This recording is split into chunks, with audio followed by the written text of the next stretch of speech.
안녕하세요. 오늘도 또 저희 앱솔루트 맘스쿨 함께 하게 될 김미진입니다. 반갑습니다.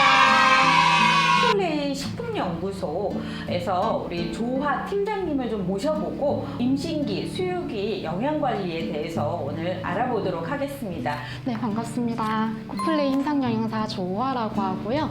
오늘 저희가 임산부랑 수유부 분들 영양관리 어떻게 하는지 말씀드릴 거고요. 그럼 임산부나 수유부 분들 모두 임신 전에 비교해서 전반적인 영양소들을 모두 다 더 섭취하시라라고 말씀을 드리는데요. 물도 더 섭취해 주시는 게 중요하세요. 임신 기간에 계속 몸이 붓고 부종이 생기고 화장실을 자주 가게 되니까 물을 조금 덜 섭취하시는 분들이 계신데, 특히 임신 기간에는 혈액량이 늘어나기 때문에 물을 충분히 섭취하시는 게 중요하신데요. 조금씩 자주 섭취하시면서 충분한 양을 더 섭취하시는 게 좋으시고요. 열량을 계산하는 식을 적어놨는데요. 이 열량 같은 경우에는 나의 연령에 따라서, 그리고 키에 따라서, 체중에 따라서, 활동량에 따라서 달라지게 되는데요. 평균적으로는 하루에 2000칼로리 정도 먹으면 된다라고 생각해 주시면 되시는데, 칼로리를 하나하나 따지면서 드실 수가 없잖아요. 그래서 제가 칼로리를 어떻게 드시면 되는지 말씀드릴 텐데요. 2000칼로리 기준으로 밥은 몇 끼니 3분의 2 공기 정도 드시면 되시고요. 단백질 같은 경우에는 고기, 생선, 두부, 계란, 그리고 콩 종류가 있는데, 계란 크기로 2개 정도 크기, 종이컵 1컵 정도 양만큼을 드셔주시면 되시고요. 김치 제외하고 다른 야채들을 다른 색깔로 2가지에서 3가지 정도 드셔주시면 되세요. 김치는 먹으면 안 되는 건가요? 라고 많이 물어보시는데요. 김치도 드셔도 되긴 하지만 야채로 카운팅하지는 않고요. 배추김치, 깍두기, 아니면 뭐 다른 김치들 다 포함해서 종류 중에서 1가지 종류의 김치만 추가로 드시고, 다른 야채들로 2-3가지 정도를 같이 이끼니마다 챙겨 드셔주시면 되시고요. 여기에 더해서 물은 매일매일 하루 종일 2리터 정도 드셔주시면은 2000칼로리를 건강하게, 그리고 골고루 모든 영양소들을 잘 챙기면서 골고루 드셨다라고 생각해 주실 수 있으시고요. 이렇게 잘 드시다가 임신기가 되면은 중기에는 340칼로리, 그리고 후기에는 450칼로리로 섭취량이 늘어나게 되고요. 수유기에도 섭취량이 늘어나게 되는데요. 그 섭취량이 늘어나는 부분은 밥은 기존에 3분의 2 공기 드시던 거를 3끼 식사 중에서 1끼에서 2끼는 1공기 정도로 더 늘려서 드셔주시면 되시고요. 단백질 반찬은 달걀 한 3개 정도 크기만큼, 종이컵 1컵 반 정도 크기만큼 드셔주시면 되시고요. 여기에 야채는 똑같이 드시고, 간식으로 과일 1개와 그리고 우유 1컵에서 2컵 정도를 매일매일 드셔주시고, 물은 2리터에서 물 1컵을 추가로 드셔주시면 되시고요. 수유기간이 되면은 물의 섭취량이 늘어나기 때문에 수유기간에는 여기에서 물을 한 2컵에서 3컵 정도 더 드셔주시는 게 좋으시고요. 그리고 임신 전에는 단백질을 그냥 고기, 생선, 계란, 두부, 콩으로 아무거나 드세요라고 말씀을 드렸었는데, 임신기, 수유기가 되면요, 입덧이 심할 경우에는 식물성 단백질, 두부나 콩 위주로 드시지만, 입덧이 조금 괜찮아지시고 나서 내가 냄새나 그런 데 민감하지 않다라고 하시면은 육류 위주로, 그리고 생선 위주로 조금 양질의 단백질을 챙겨서 드셔주시는 게 좋으시고요.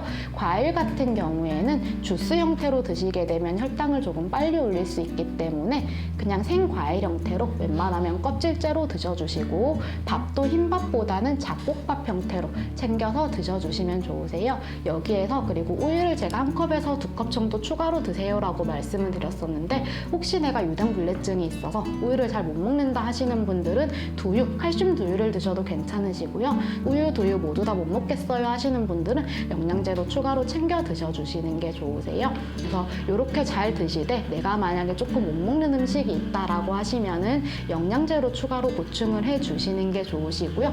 제가 임신 기간에 그리고 수유 기간에 꼭 필요한 주요 영양소들을 모아서 정리해 왔는데요. 비타민 D 같은 경우에는 사실 임신기, 수유기가 된다고 해서 권장량 필요량이 더 늘어나지는 않아요. 그런데 우리나라 여성분들 같은 경우에는 특히나 비타민 D 섭취량이 기본적으로 조금 부족한 경우가 많기 때문에 이 비타민 D 같은 경우에는 햇빛 비타민이라고 많이 불리는데요. 야외에서 자외선을 맞게 되면은 피부에 있는 콜레스테롤이 비타민 D로 변하게 돼요. 그래서 임신 임신하고 나서 수유 기간에는 햇빛이 너무 강한 11시에서 2시 정도 사이를 제외하고 오전 시간이나 오후 시간에 야외에서 선크림을 너무 두껍지 않게 바른 상태에서 한 30분에서 1시간 정도 산책을 하면서 비타민 D가 생성될 수 있도록 하는 게 좋고요. 그리고 더불어서 혈액 검사에서 수치가 많이 낮게 나오면 같이 보충제로 섭취를 해주시는 게 좋으시고요.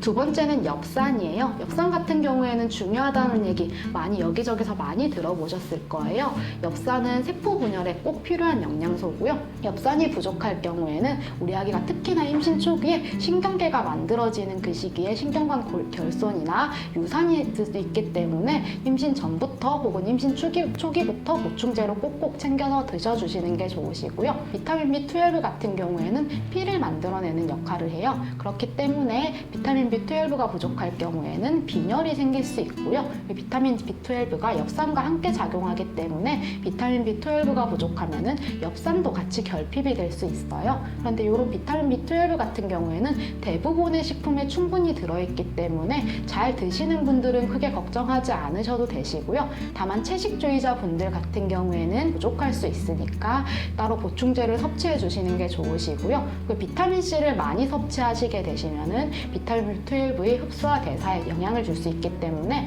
특히 임신 초기에 입덧으로 인해서 내가 다른 음식들은 다 못 먹고 조금 시트러스한 계열의 감귤류 같은 것들, 비타민 C가 많은 과일 위주로만 식사를 했다 하시는 경우 비타민 C를 너무 많이 섭취해서 비타민 B12가 부족할 수 있으니까 이럴 경우에는 병원 검사 결과에 따라서 보충제를 추가로 조금 섭취해 주시는 것도 도움이 될 수 있습니다. 그리고 그 다음에 무기질들 말씀드릴게요. 철분도 아마 다들 아시는 영양소일 거예요. 철분 같은 경우에는 비타민 B12처럼 혈액을 만드는 역할을 하는데요. 이 철분 같은 경우에는 임신 전에 생리를 통해서 손실되던 철분이 임신 기간 동안은 생리를 하지 않기 때문에 추가로 손실이 되지는 않아요. 그렇기 때문에 특히 임신 초기에는 굳이 보충을 할 필요가 없으시고요. 임신 중기 이후에 우리 아기 쪽으로 혈액이 많이 가게 될 경우에 내가 철분이 부족할 경우에 같이 보충을 해주시면 되시는데요. 철분 같은 경우에는 음식을 통해서 섭취하는 철분은 흡수가 비교적 잘 안 되기 때문에 내가 철분이 부족하다, 원래 조금 빈혈이 있다라고 하시는 분들은 중기 이후에 영양제를 통해서 보충을 해주시는 게 좋으시고요. 특히 임신 초기에 철분제 복용은 간혹가다 입덧을 조금 더 심하게 입덧 증상을 조금 더 강화시키는 경향이 있기 때문에 내가 입덧을 한다라고 하시는 분들은 초기부터 굳이 철분제를 챙기실 필요는 없으시니까 내 증상에 맞춰서 섭취해 주시면 되시고요. 칼슘은 다들 아시다시피 뼈를 만들고 그리고 치아를 만드는 그런 역할을 하게 되는데요. 칼슘 섭취가 부족하게 되면은 우리 아기는 내 몸에 있는 칼슘을 모두 다 가져가기 때문에 출산하고 나서 뼈가 시큰거린다거나 칼슘이 부족한 증상을 느끼실 수 있기 때문에 나를 위해서 매일매일 우유 섭취를 잘 해주시는 게 좋으시고요. 아까 말씀드린 것처럼 유제품 섭취가 어려울 경우에는 칼슘 보충제를 같이 섭취해 주시는 게 좋으세요. 마지막 무기질은 아연인데요. 아연은 단백질을 합성하는 데 도움을 주기 때문에 아연이 부족할 경우에는 우리 아기가 성장 발달이 조금 느려질 수가 있어요. 근데 이 아연 같은 경우에도 육류나 잡곡 같은 대부분의 음식에 충분히 들어있기 때문에 식사를 잘 못할 경우에는 조금 꼼꼼하게 챙겨서 보셔주시는 게 좋으세요. 그래서 식사는 아까 말씀드린 것처럼 모든 음식들을 골고루 충분히 잘 드시되 내가 못 먹는 경우에는 이런 중요한 영양소들을 영양제 형태로 섭취해 주시는 게 좋으시고요. 마지막으로 저희가 임신기간, 수유기간 피해야 될 음식들 말씀드릴게요. 가장 중요한 거 흡연, 음주는 당연히 안 되고요. 카페인 같은 경우에는 드셔도 되긴 하는데 너무 많이 드시는 건 좋지 않으세요. 임신 기간에는 하루에 카페인이 들어있는 한 샷짜리 아메리카노 한 잔 혹은 디카페인 커피로 2잔 이내 정도 드셔주시면 되시고요. 수유 기간에는 이것보다 조금 더 드셔도 괜찮지만 한꺼번에 너무 과량의 카페인을 한꺼번에 드시는 것보다는 하루 종일 2잔에서 3잔 이내로 이렇게 적당히 드셔주시는 게 좋으시고요.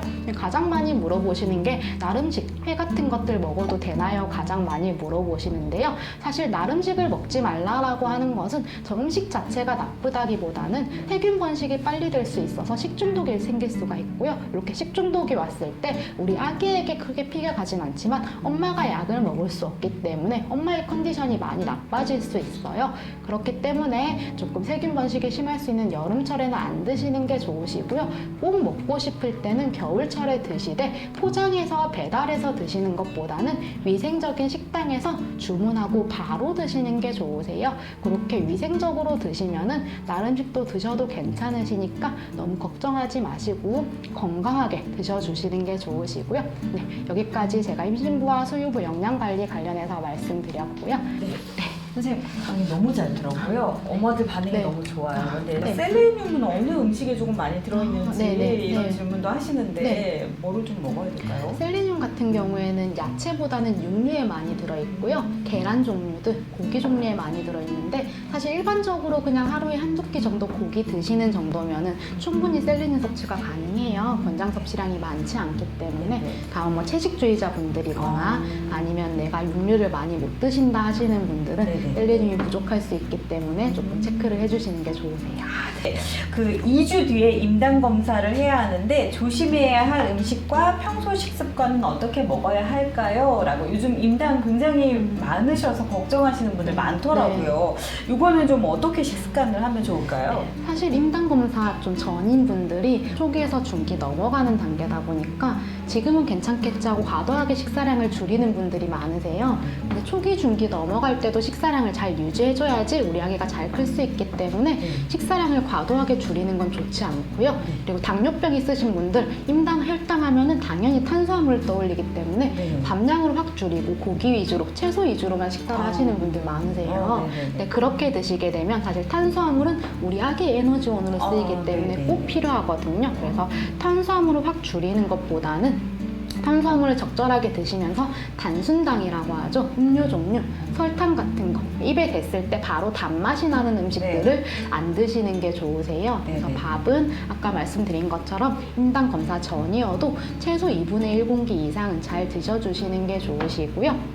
여기에 대해서 음료나 디저트 같은 것들, 가공식품들을 조금 줄여주시는 게 좋으세요. 특히나 양념이 조금 많이 되어 있는 양념 맛이 진한 가공식품들 같은 경우에는 단맛이 안 나더라도 혈당 함량이 많을 수 있기 때문에 그런 부분들을 조금 피해 주시는 게 좋으시고요. 그리고 마지막으로 임신성 당뇨 같은 경우에는 호르몬에 의한 거다 보니까 임신 초기 중기, 임당 검사 할 때도 혈당 조절이 잘 안 될 수 있는데 이 친구가 임신 후기로 넘어가면서 혈당 조절이 더 잘 안 될 수가 있어요. 그래서 내가 임당 검사에서 통과를 했더라도 특히나 재검 떠서 통과를 하신 분들은 임신 후기에도 혈당 조절이 잘 안 될 수가 있으니까 조금 계속 관찰을 하시면서 식습관을 잘 유지해 주시는 게 좋습니다. 임신 중 과일을 끊을 수가 없어요. 과당이 과하면 안 좋다고 하는데 과한 정도가 어느 정도일까요? 맞아요. 예전에는 과일 몸에 좋다, 건강하다라고 했었는데 최근에 과일 많이 먹으면 안 된다라는 이야기 상당히 많잖아요. 과일은 말씀하신 것처럼 여기 질문에 나온 것처럼 당 종류, 특히 과당이나 포도당이 많기 때문에 많이 먹으면 좋지 않을 수가 있어요. 그래서 종류 상관없이 어떤 과일이든 다 드셔도 되시는데 내 주먹 크기로 주먹 2개가 넘어가지 않을 만큼 드셔주시는 게 좋으시고요. 그리고 식사하시고 나서 바로 과일을 드시게 되시면은 식사로 혈당이 올라간 상태에서 추가로 혈당이 더 올라가기 때문에 식사하시고 바로 과일을 드시는 것보다는 식후 2시간 정도 있다가 과일을 조금 드셔주시고 가능하시면 그 위에 조금 간단한 운동을 30분 정도 같이 해주시면 좋으시고요. 과일을 드실 때 주스 형태로 드시면 생과일 주스라고 하더라도 소화 흡수가 너무 빨리 돼서 혈당이 바로 빨리 올라갈 수 있으니까 웬만하면 생과일 형태로 드시는 게 좋습니다. 혹시 우리 어머님들한테 마지막으로 당부의 말씀 꼭 어떻게 했으면 좋겠다라는 혹시 한마디 해주시면. 사실 임신기간, 수유기간 다들 아시다시피 식사 제대로 챙겨 드시기 어려우실 거예요. 그래서 식사 당연히 잘 챙겨 드시는 게 중요하지만 내가 못 챙겨 먹었다고 너무 스트레스 받거나 아니면 너무 강박적으로 잘 챙겨 드시려고 하면은 오히려 또 아기한테 안 좋을 수 있으니까요. 기본적으로 맛있는 음식, 내가 먹고 싶은 음식 건강하게 잘 드신다 생각하시고 그러면서 식사 관리 같이 해주시면 좋을 것 같습니다. 네, 감사합니다. 감사합니다.